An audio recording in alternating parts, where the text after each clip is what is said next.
Hello सगळ्यांना, नमस्कार. श्री स्वामी समर्थ. आज बनवायची होती साबुदाण्याची खिचडी, पण सकाळी 6 वाजता उठल्यावरती मी साबुदाणा भिजत घातला गरम पाण्यामध्ये आणि तो इतका चिकट झाला की झाली वेगळीच रेसिपी. मग बनवले साबुदाणा वडे.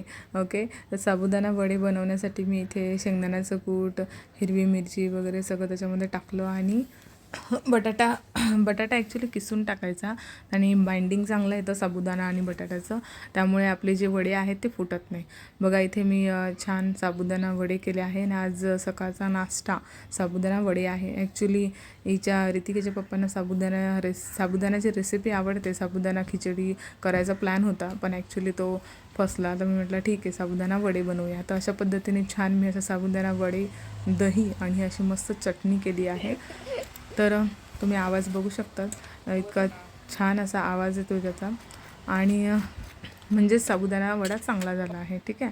त्यानंतर आमच्या इकडे ना आता मी थोडेसे पापड तळले होते.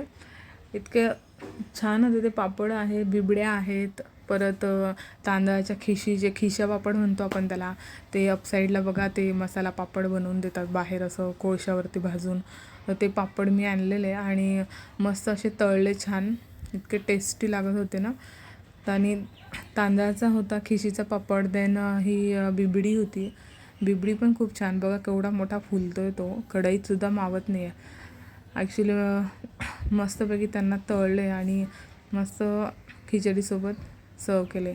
तर अशा पद्धतीने आमचा सकाळचा नाश्ता झालेला आहे.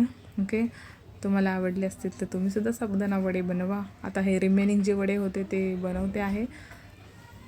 खूप सुंदर टेस्टी लागतात साबुदाणा वडा. मला प्रचंड, निखिललाही प्रचंड आवडले, रितिकाला पण आवडले. मस्त झालं आहे रेसिपी.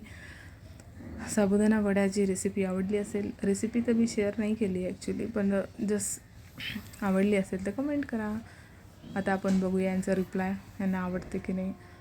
चला, यांनी एक लाईक दिला आहे, तुम्हीसुद्धा एक लाईक द्या. Thank you, bye.